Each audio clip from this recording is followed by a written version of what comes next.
Right, welcome back guys. Today we're going to talk a little bit about the audio and video setup I use to record these videos. And I do a bit of a mix of videos here on this channel. So sometimes we do pieces to camera like this. Other times I'm actually on the motorcycle with the GoPro attached to my helmet and I have audio. And sometimes, very rarely, I actually record over B-roll footage of me riding the bike. The other thing I need a camera for is to record B-roll and video of motorcycles. So for example, when I went to Motorcycle Live, I walked around the exhibits and filmed the bikes. So for a long time I used GoPros for my primary video capture device. So that was because I thought motor vlogging, you're on the bike, this will be the primary way that we capture video. You can't really ride a motorbike and hold a full-size camera. And then I realised there was some downsides to the GoPros, mainly being the image sensor is quite small.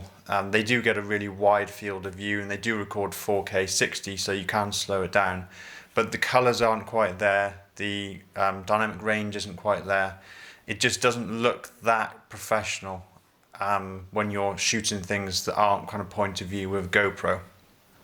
So for a while then I switched to a Samsung Galaxy S22 Ultra, which has a 100 megapixel sensor.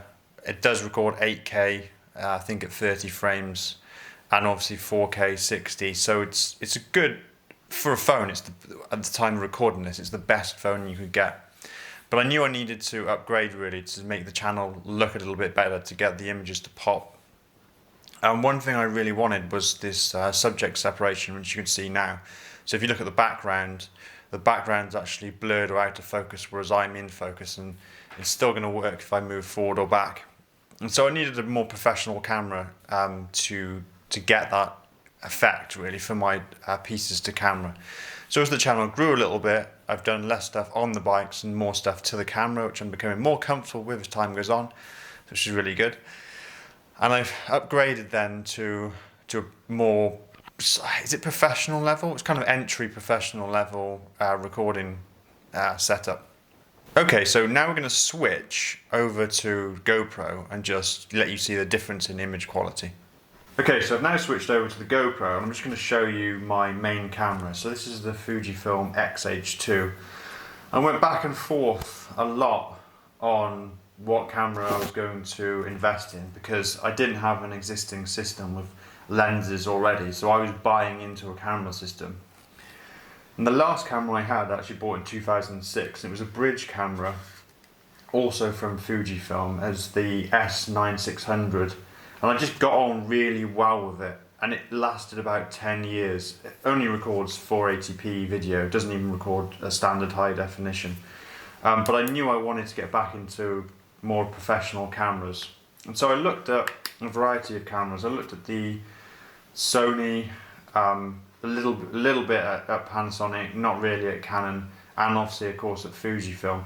And pretty much every content creator out there uses the Sony A7 III and there's variations of that camera. It's got incredible autofocus and it's got pretty good everything really. It's just a very good across the board camera. It's really good at optical image stabilization as well, so when you're moving around the image stays smooth. I just kind of wanted to get back to Fuji really because I had such a good experience with the brand the first time, and I'd waited for a new release of cameras to come out before investing in any system.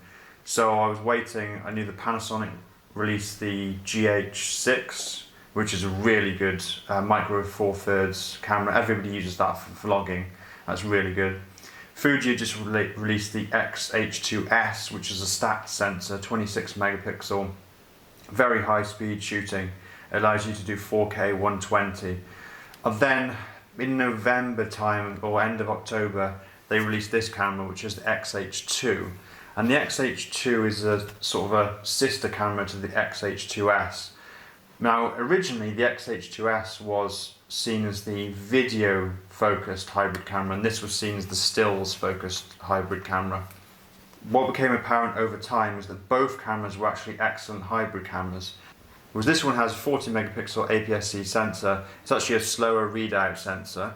It does do 8K, but only at 30 frames, so it's quite useless really. You can't slow it down. People look worse at 8K. You know, it doesn't exactly benefit the way you look on camera having 8K footage. So you're not really going to use it. The X-H2S would give 4K 120, but it's kind of slightly noisy, that footage. So I'm kind of happy with the 4K 60 on this. The other good features about both the Fuji cameras are, at least in this, you've got this screen that rotates around like so. So when you're filming, you can just look and see what you're doing, which I can't do on the GoPro, so I don't know what this looks like at the moment. Other cool things about this camera, it's got custom modes. So far I've only mastered a few of them. I'm not mastered, I've only set a few custom modes, but I just put it into C1 and I know that's going to be my 4K 60.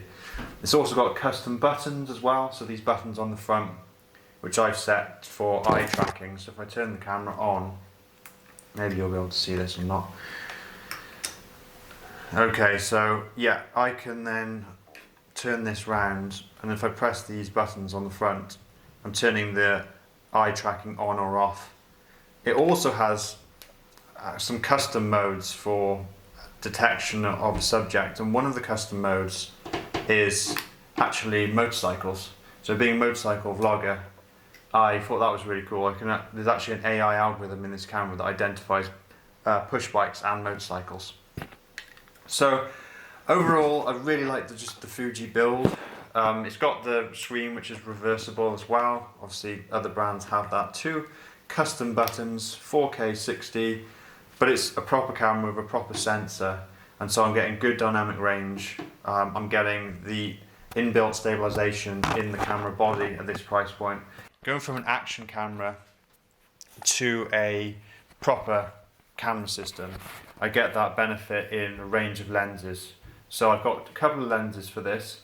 I did go for an f1.4, which, if you can see here, this is this little FujiFilm 18mm f1.4, which, just refit this.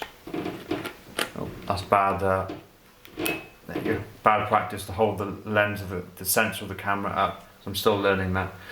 But I went for originally the 23mm f1.4 to get the blurred background, but it was a little bit too tight. So I took it back to the shop and swapped out for an 18mm, and I'm using this now as my go-to for doing pieces to camera. So yeah, overall, yeah, I think there probably are better cameras out there. The Sony is probably the more popular camera for these kind of YouTube style pieces, but it's just something about Fuji that you can't really put your name on it. The images just look absolutely fantastic straight off the camera. I think that they call that colour science, and Fuji's colour science is just incredible. I don't have to do anything and edit. I didn't really want to have to learn how to do colour grading and all that. So I can shoot with this. I get really nice background. I've got good dynamic range. I've got 4K 60, which is enough. And I've got a range of lenses. It's got the stabilization if I'm out and about, reversible screen, custom modes, which is super. And yeah, I mean, I've got this kind of handy thing on the top which tells me what mode I'm in. Fuji have actually released the X-T5 camera, which I also considered briefly before going for the X-H2. I would have had the same lens options, the same sensor, and I would have had these dials on the top, which would have given you changes to the shutter speed, aperture and ISO. Now some people like those retro dials, and I thought I would have liked them, but then having these custom modes for video, because I'm primarily doing video, is really useful. The other thing which I will mention about having a camera for YouTube or motor vlogging is for thumbnails. So I originally thought, right, I should just buy a camera that's a cinema camera, like the Sony FX30, which is a very capable cinema line camera. So there's no viewfinder. You're basically focused on taking moving images. It's not really focused on stills. It can do one still shot. There's no burst mode or anything. It's quite limited. But then what I considered is that even for YouTube, you do need something which can take stills, because you're going to be taking thumbnails. And having that ability to take a picture of a bike and then with 40 megapixels crop into the part of the image which you're interested in is going to be really, really helpful. So overall, yeah, I mean, I've got the great video, really nice lenses, good color science, some of the stabilization options which I need. But I've also got the ability to take stills, and I've been playing with it, and we've taken some really good images on the camera already, just even stuff that's not motorcycle related. So yeah, overall really happy with it. Right, so we're back on the Fuji now, so you can see the difference in image quality. It just looks dramatically more professional. I've got a nice subject separation, so I'm looking slightly 3D against the background, which is really nice. I'm using that 18mm f1.4, and I've just got it set in continuous autofocus, so if I move forward, you can see it's tracking my eyes. If I go in and out of the frame, it should still track me. And being this is Fuji's latest camera, and it's quite a new lens, and the lenses were actually designed with Fuji knowing they were bringing new cameras to market. The autofocus tracking is quite good. Obviously it's not as good as Sony, and that's one of the downsides to Fuji. They don't have the best autofocus tracking. But yeah, so it's working really well. I mean, I'm getting to grips with the custom mode, and I just really love the camera. So it's making me want to pick up the camera and go and shoot content with it. So I think if I got a different camera that perhaps I wasn't so sort of attached to, I wouldn't be as encouraged to go and pick it up. And the menu system's great. I've already sort of figured out what I'm doing. And so yeah, I'm probably one of the rare people who's actually invested in FujiFilm for YouTube, but no regrets so far. It's really good. Okay, so there's another thing which I'm going to talk about is audio. So for a while I struggled getting good audio on the YouTube videos. And part of it was because I was actually riding the motorcycle and I'd fitted a camera lav mic basically into the helmet. And if you try recording that on your phone, you'll find that the audio doesn't come out that good. And so I invested in this LSP4 from Olympus. It's a little handheld recorder, which if I just zoom in, it should show you there. So I'm actually recording this audio on this recorder. And what it is, it's got 3 mics, and you can actually adjust the angle at which your audio is captured. So it can have directionality in the audio capture too.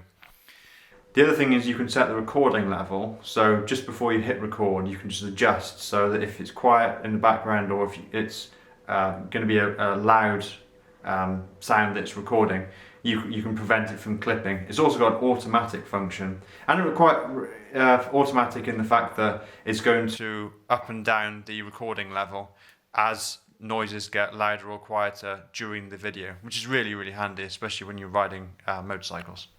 Alright guys, well I'm going to end the video there. That's just a quick update on the camera equipment I'm using. Yeah, as I said, I'm really enjoying it. It's definitely upped the quality of the video, and I'm looking forward to using it more and making more videos using the FujiFilm X-H2. So if you want to know any questions about the camera, then I'm still a bit of a novice when it comes to this, but please do put in the comments below and I'll endeavour to do my best to answer them. Alright guys, well thanks a lot, and I'll catch you in the next one.